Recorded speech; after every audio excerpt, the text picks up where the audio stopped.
TVC. Thank you so much for joining me today.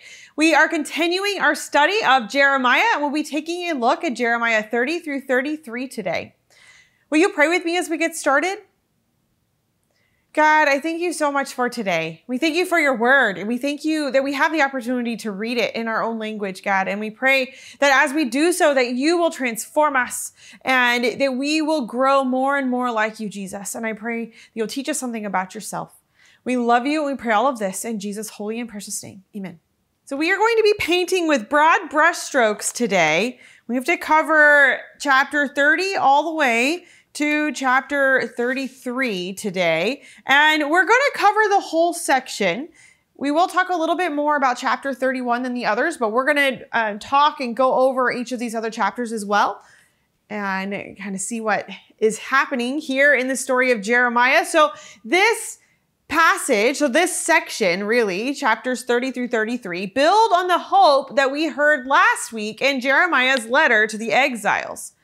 You remember that letter? In that letter, he talked about how Babylon's days are numbered, and so they will be able to do what they're doing for a season. But then after a period of time, God is going to judge Babylon for their actions. And so their days are numbered. And then there's also the promise that God is going to bring the people back from exile and restore them to their land. And so we're building on that theme this week, starting here in chapter 30. So this section of Jeremiah, 30 through 33, is often referred to as the Book of Consolation or the Book of Hope. So you remember there was the immediate audience that Jeremiah preached to, but there was also the exiles who were able to read these words that Jeremiah had written down. And so as we're reading this section, we can think about them hearing these words and this hope that Jeremiah is proclaiming. And so that is why it's called the Book of Consolation, because it will console them in the midst of their exile, in the midst of their suffering and their sorrow and their absolute confusion about their whole world being turned upside down. So as we read, look for the message of hope beyond their current circumstances, and that there is hope because God is going to restore them. And how would you feel if you were one of those exiles? It's a really helpful mindset to get yourself in as you're reading. And also, as we look at this section as a whole, chapters 30 and 31 are largely poetry, while 32 and 33 are more prose sections. And also the first two, 30 and 31, we don't have any type of timestamp, historical context given at all. It's just the word of the Lord came to Jeremiah. That is what it says at the beginning of chapter 30. And it kind of continues in 31. But if you look at the beginning of chapter 32, and again at chapter 33, we get a timestamp, a historical chronological marker. And it says, if we look at 32 verse 1, it says, the word that came to Jeremiah from the Lord in the 10th year of Zedekiah, king of Judah, which was the 18th year of Nebuchadnezzar. And it says the army of the king of Babylon was besieging Jerusalem. And then it tells us that Jeremiah was imprisoned in the courtyard of the palace. And so we get a timestamp. So 32 and 33 have the same historical context. So it's in the waning days of Judah as a nation, the waning days of Zedekiah's rule, and they are surrounded on all sides by Babylon in the midst of the siege. So that's the second half of our text today is going to have that as its context. So another thing to look for as we're reading through this section is reversals. So not that God is going back on his word, but he is doing something new and calling the people to have a bigger imagination. So up to this point, Jeremiah's message has largely been that of judgment and destruction. And you're going to be punished for the way that you have rejected God's covenant. It's completely broken. There's nothing that we can do to put it back together. But if you look here at the beginning of chapter 30, it says the word that came to Jeremiah from the Lord. This is what the Lord, the God of Israel, says. Write in a book all the words I have spoken to you. The days are coming, declares the Lord, when I will bring back my people, Israel and Judah, back from captivity and restore them to the land I gave their ancestors to possess. And so, yes, we did hear this in the letter to the exiles, but I think that's important for us to read as we're thinking through this section, to think about how people would have heard this. They would definitely have heard a reversal of sorts. So it's not saying that what has happened is now going to just not be an important factor. The fact that the people had disobeyed and broken the covenant, the reality is still happening. The facts are the same. There's still the siege. There's still Jerusalem is going to fall. There's still going to be exile. Those things aren't changing. But what God is calling them to is a new reality, to imagine this new reality where God can bring them back from a very broken place that seems hopeless, that seems like the end, but that God is the God of the impossible, and he can start something new. So it sounds somewhat like a reversal, especially when you hear God saying, well, I'm going to bring my people back. Or if you look a little further down in verse 7 in chapter 30, it says, how awful that day will be. No other will be like it. It will be a time of trouble for Jacob, but he will be saved out of it. So we hear this change a little bit in the message. So look for that as you are reading through this section. I encourage you to read it all on your own, because we are not going to even be able to come close to covering every verse. So the other thing I wanted to cover before we dive into some more specific parts of these chapters is, how do we interpret prophecy like this? There's going to be some things that we're going to come to in this section that are going to make us think about Jesus and think about the future. But how should we approach this type of prophetic work and interpret it? So one of the commentaries that I read this week was written by Christopher Wright, and I thought he had a very helpful way of describing and explaining what these different ways of reading, these different perspectives. And he said there are 3 horizons. So essentially, we can understand and interpret these texts on multiple levels, and he described 3 different horizons. Now, the first horizon is the world of Jeremiah the prophet and kind of the larger landscape of the Old Testament. And as we approach the text from this first horizon, that's where we're concerned with the historical context. To whom is Jeremiah speaking? Well, who was his audience? Who was his initial audience? We've talked about the people who actually heard him speak. We also have talked about the exiles who read his words later on. And also we talk more about the straight predictions that Jeremiah made, with the example of Jerusalem is going to be destroyed by the Babylonians, and then within 2 to 3 generations, the people are going to be brought back and things will be rebuilt and God is going to restore their fortunes. And so there's some very specific prophecies there that we do see fulfilled in the pages of the Old Testament. The people are indeed brought back. King Cyrus issues that edict in 538 BC that starts that transition back, and they're able to rebuild the walls, and they're able to rebuild the temple, and we see that happen. But there's also this elasticity to this promise of God is doing a work of redemption and restoration in his people, and he's calling more and more people into this redemption, to be restored, to have this redeemed relationship. And so as we progress through history, Christopher Wright explained that these prophecies, these promises can be understood in ongoing ways, as a way of seeing them being fulfilled in an ongoing way according to new circumstances. So here comes Jesus, and we can see how he fulfills these promises in a new way that was unexpected, that people were surprised by. And we see the writers of the New Testament doing that. They are interpreting what has happened in their history. They're interpreting the words that were spoken through many of the prophets. And they are saying, Jesus is the one who fulfilled this. But there is even a third horizon. And this third horizon would be more eschatological in nature. So looking towards the last things. So things that are supposed to happen in the distant future.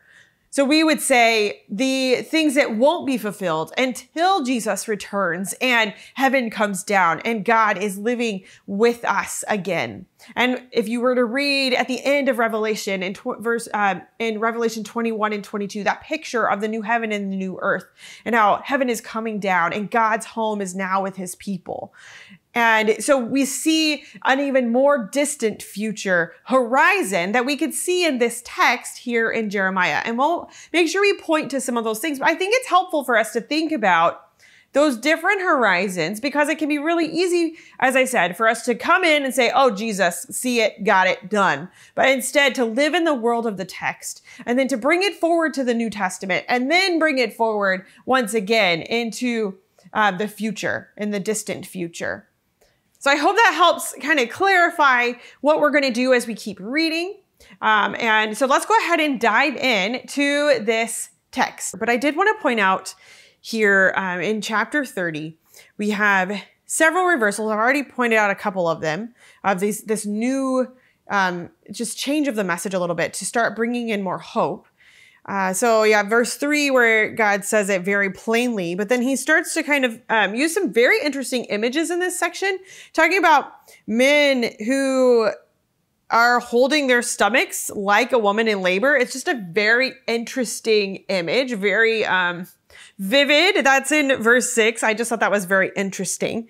And talking about kind of the state of things. The reality is they're under siege. And that's going to happen. But then they're going to be saved from it. We talked about that in verse 7. And then verse 8, talking about how God's going to break their yokes and they're going to get to serve God. But I wanted to highlight here verse 11 because it's very interesting. It says, I am with you and will save you, declares the Lord. Though I completely destroy all the nations among which I scatter you, I will not completely destroy you. I will discipline you, but only in due measure. I will not let you go entirely unpunished. So we see just kind of a reiteration that you won't be completely destroyed like these other nations, but I can't let what you've done and how you've broken the covenant and rejected me and worshiped idols and all of the things that we know went along with that. I can't just overlook it and sweep it under the rug. There has to be discipline. There has to be punishment for it. And it says going on in verse 12, your wound is incurable, your injury beyond healing. No one's there to plead your case, and going on down about all of that. But then you get this reversal in verse 16, but all who devour you are going to be devoured. Your enemies will go into exile. So it's a reversal of their situation in so many ways. Instead of them being in exile, their enemies will be. And I will restore you to health and heal your wounds, declares the Lord. So it's a message of God saying, this is what things are. You've done some bad things and you're going to have to endure the punishment for them, but I'm going to restore you in the end.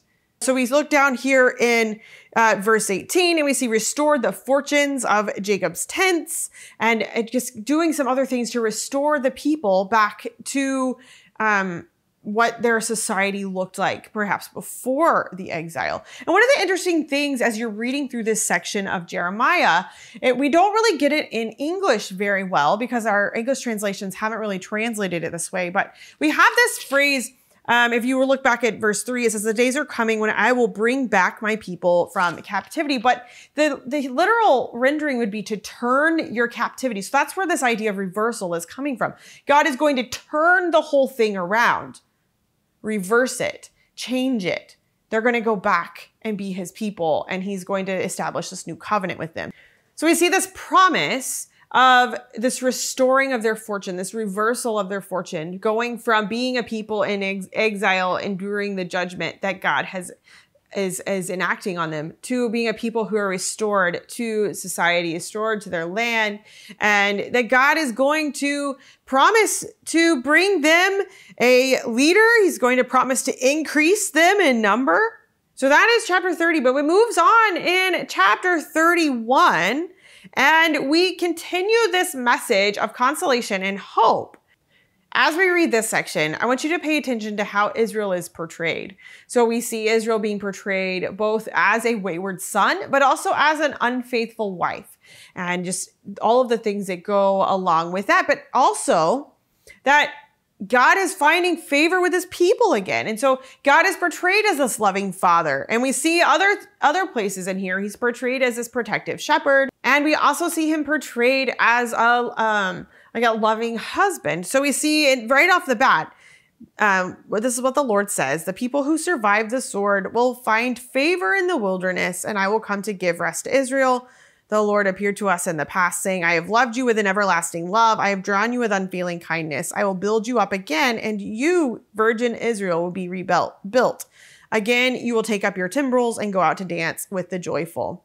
Again, you will plant vineyards, the farmers will plant them and enjoy their fruit. And we see this restoration.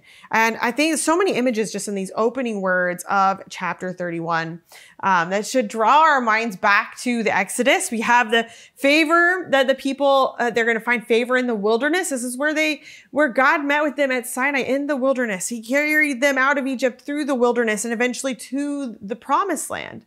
And so we have this language and this imagery here that is reminding us of what God has done in the past, but also there is this new Exodus, this newness that is going to be created out of this time of exile. So the exile kind of almost as a new Exodus. But I think there's also some other things to point out here about God drawing the people. And it's this transformation that the people are going to undergo when they encounter him again. And then we move a little bit further on and we have God caring for the people like a father, and how he's going to bring them from the north and gather them back together. And then finally, this section starting in verse 10, we see God protecting his people like a shepherd. And one of the things I like in this section is kind of 7 through 14 is I heard imagery of Psalm 23, thinking about the Lord is my shepherd and how he protects the people. He leads you through the valley of the shadow of death, and he leads them beside peaceful streams, and they renew their strength. I encourage you, go back and read Psalm 23, and then look here at the beginning of chapter 31 and see if you don't hear some of that similar imagery of this shepherd guiding his people and guiding them to this place of peace. So we look here in verse 9, I'll lead them beside streams of water on a level path where they won't stumble. And then this other image of God watching over his flock like a shepherd. And I just wonder if Jeremiah had Psalm 23 in his mind as he was writing down these words that God was sharing with him. Chapter 31 is going to continue on, and we're going to hear more of this message of hope. And so let's look starting in verse 23. It's kind of the first few verses here, 23 through 30, kind of functions as kind of like a summary of what we've just gone over. The Lord Almighty, the God of Israel says, when I bring them back from captivity, the people in the land of Judah and in its towns will once again use these words. The Lord bless you, you prosperous city, you sacred mountain. People will live together in Judah and all its towns, farmers and those who move about with their flocks. I will refresh the weary and satisfy the faint. And then we get this little side note here in verse 26. Jeremiah says, at this I awoke and looked around. My sleep had been pleasant to me. And it just made me wonder, is this the kind of message that he heard? And all of a sudden, he's heard all of these messages of destruction. And now here he is and he's waking up and he's realizing, wow, I've heard this other message that's a lot more hopeful and a lot more pleasant than what I have heard before. And so then this little prose break, remember our prose interjections here often summarize that poetry section and give us a little bit more information. And it goes on and says, the days are coming, declares the Lord, and I will plant the kingdoms of Israel and Judah with the offspring of people and animals, just as I watched over them to uproot and tear down, to overthrow, destroy, and bring disaster. So I will watch over them to build and to plant, declares the Lord. And this should also recall to our mind the words of Jeremiah's call back in chapter 1. So let's look at there really quickly. We're going to flip over. When God calls Jeremiah to be a prophet, to be his prophet, he says that he's going to go everywhere and go wherever God sends and speak whatever God says. But then if you look here in verse 110, it says, see, today I point you over the nations and kingdoms to uproot and tear down, to destroy and overthrow, to build and to plant. So we're definitely getting more to that build and plant part of the message that God has given to Jeremiah. So we're going to go ahead and move on and starting in verse 31, and we're going to hear more of this language of the new covenant, because that is this part I really wanted to zero in on for the next few minutes. So starting in verse 31, it says, the days are coming, declares the Lord, when I will make a new covenant with the people of Israel and with the people of Judah. It will not be like the covenant I made with their ancestors when I took them by the hand to lead them out of Egypt, because they broke my covenant, though I was a husband to them, declares the Lord. This is the covenant I will make with the people of Israel. After that time, declares the Lord, I will put my law in their minds and write it on their hearts. I will be their God and they will be my people. No longer will they teach their neighbor, say to one another, know the Lord, because they will all know me, from the least of them to the greatest, declares the Lord. For I will forgive their wickedness and will remember their sins no more. What a beautiful picture.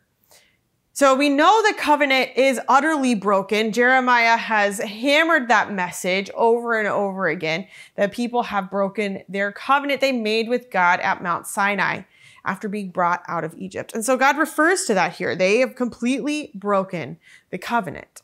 But this new covenant isn't going to just be a renewing of the one or a redoing of the one at Sinai. It's going to be kind of almost a transformation of it. I mean, there's definitely some similar parts, right? There's going to be a covenant with God. God says, I will be their God. They will be my people. But there's some interesting points here that I think we need to talk about. Because one of the biggest differences is we don't have an intercessor here in Jeremiah, right? So whenever Israel received the covenant at Sinai, Moses was there to intercede. But this new covenant is going to be founded on a new act of God. So God has sent the people into exile and he is going to be creating something new. So in verse 33, it talks about God is going to put his law in their minds and write it on their hearts. And one of the things I wanted to point out is that when we see hearts here, like write it on their hearts, so we think of our heart as like our center of our emotions, but that's not how the Israelites, the people, the Hebrew people would have heard it. Instead, it was this idea that it was their center of their thinking, of their will, of the way where they chose to do things, what they decided to do. That is what their heart was, the seat of the will. So we see God here writing the law on their hearts, putting it in their hearts. He's going to put it in their minds. He's going to put it on their hearts. And it's this idea of this transformation, a complete transformation. So they will be inclined to live life and do life in God's way, according to God's law. And then we see kind of the outworking, the overflow of that here in verse 34, that this way of living, the fact that this covenant is now written on their hearts and they are God's people and he is their God, that they will be a community that is characterized by knowing God. Not just head knowledge, but they're going to value what God values. We've talked about that a little bit already. This idea of righteousness and justice and kindness and standing up for the oppressed. And remember, Jeremiah brought this up whenever he was talking about how the kings and the priests and all of them had failed. They had failed because they weren't doing life in God's way. They weren't carrying out justice according to God's definition of justice. They were not carrying out righteousness. They weren't living righteously according to God's definition. And so this people then it's not that they aren't supposed to share about who God is, but it's that they are going to be a people who are characterized by knowing God rightly, by living out God's ways on earth. And we see this reciprocal aspect of this covenant, that God will be their God and they will be his people, and that God is going to forgive them and not remember their sins anymore. Now, this is where we're going to jump back to our conversation about the horizons, because we definitely can hear in this the interpretation for the people in Jeremiah's time, the people in the Old Testament. God is going to restore them. He's going to create this new covenant. He's going to bring them back and restore them to their land. But when we look at some of these promises in this new covenant, we can carry them forward into the New Testament. This ongoing nature of this forgiveness, this reciprocal relationship, and this people that are going to be characterized by following God rightly and knowing him and living out his ways. We are right to hear this new creation that Jesus ushered in, the kingdom of God being brought here on earth, and Jesus being the ultimate forgiver of our sins. And the early Christians definitely saw this new covenant in that way. It's all over the New Testament. Definitely read in Hebrews. We can see all of this idea of this messianic fulfillment of this prophecy. And so the early Christians interpreted this new covenant as being inaugurated by Jesus. But then there's also this third horizon where we can look even further into the future, where the redeemed people will live with God in perfect intimacy and perfect harmony, free from all sin and free from all sorrow. We see that pictured at the end of Revelation, when Jesus comes back and everything is made new. All the wrong is made untrue, and everything is just made right and whole and perfect, the way it was always supposed to be. So we hear that third horizon here as well. Then after all of this, we move on to chapters 32 and 33, where we are going to hear more about the hope, but it's told in a little bit different way. So we already talked about Jeremiah's context. We have some historical timestamps here at the beginning of 32 and 33. Jeremiah is in prison, but he is in prison in the palace, in the courtyard of the palace of the guards. So it's been at the palace, but it would have been in the courtyard of like the armed guards in the palace.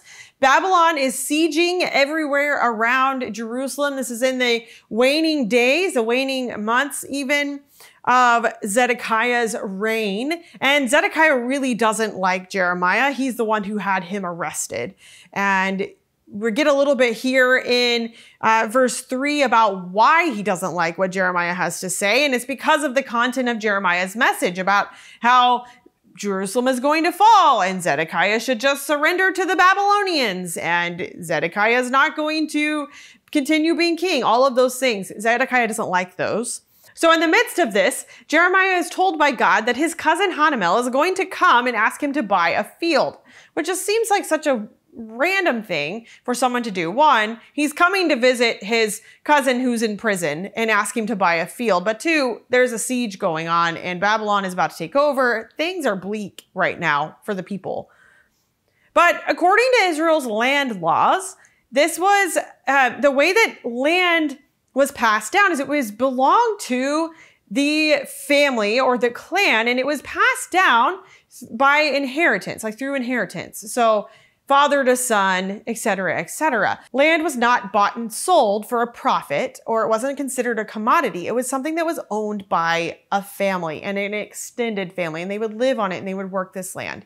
So it wasn't something that could pass to somebody else. So if someone did, though, fall into debt and they needed to make some money off of their land, maybe mortgage it or sell part of it, they were supposed to sell it to one of their kinsmen. So we have this idea of this kinsman redeemer who was supposed to come in and they were supposed to redeem the land, buy the land from the family, but it was going to stay in the family. And this would have been a risky thing when it wasn't during a siege because it was costly and all of those different things. But here we have, in the middle of a siege, Jeremiah's in prison. He doesn't have a wife. He doesn't have children. He doesn't have anyone to pass the land down to. So this just is a ridiculous request. And it doesn't make any sense from like logic, or it doesn't make good sense to do it. But Jeremiah goes ahead and he carries through and he buys this land as God has said, and he goes through this whole thing of getting the deed, and all of it is done the way it legally was supposed to be done, and the deed is placed in the jar, the clay jar, and it's buried and all of those things. I don't know, maybe it's still buried somewhere to be found. We're left with, the only reason we're given why in the midst of the story is that God is saying, because houses, fields, and vineyards will again be bought in this land. And that's the only thing that Jeremiah has to go on at this point. So then Jeremiah prays. And his prayer, I encourage you to read it. We don't have time to talk about it, but it reads a little differently than some of the other prayers that we have read that he has prayed to God. He's still very just open and saying what he thinks, but it's just a little different. So in this prayer, he affirms God's sovereignty, but he kind of hints at a question of, there's all of this siege happening and things are looking terrible, but yet you've asked me to buy a field. And he kind of just leaves it dangling. It's not even specifically a question. And so we get God's response. And God goes back through and he addresses this dangling question. But he's inviting Jeremiah to have a new imagination, to think beyond the boundaries of his current circumstances and to see something that was unforeseeable for the future. That beyond this judgment, beyond this devastation that they are going to see, God's redeeming love is going to be there, and it's already at work. that the unthinkable is happening, right? In the midst of what they're going through right now. The temple is going to be destroyed. The city is going to be destroyed, but God was going to do a new thing out of it. And one of the things I thought was so interesting in the commentary I read by Christopher Wright is he pointed out that that's what God is going to do with the Messiah, with Jesus. It's going to be unthinkable that Jesus would die on a cross and be resurrected, and that was how God was going to save people and restore humanity's right relationship with him. It's unthinkable. It doesn't make sense. But God is going to do a new thing in a surprising way. God's redeeming love that restores is always surprising because humanity has just messed things up so much and continues to in so many ways. But God's redeeming love stands. He calls us further up and he calls us further, and he wants to restore. He wants to transform us. And that's what we see here in this message that God gives to Jeremiah. And then that message continues on in chapter 33, although it's still in the same context, but God's giving him another message, just kind of a further message of this restoration. And we hear once again this prophecy of this righteous branch from David's line, and that David's going to have a man to sit on his throne, and that the Levitical priests will have a man to stand before them continually.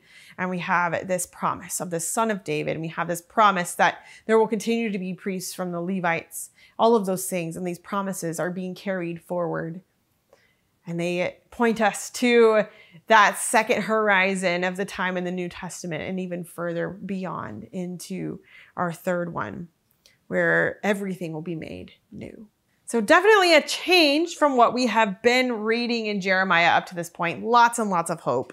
And I don't know about you, but if I was one of those exiles and I was hearing this, I would be like, wait, you mean there's a purpose for this? You mean that there is hope beyond this? There's hope beyond my current circumstance of sorrow and terribleness?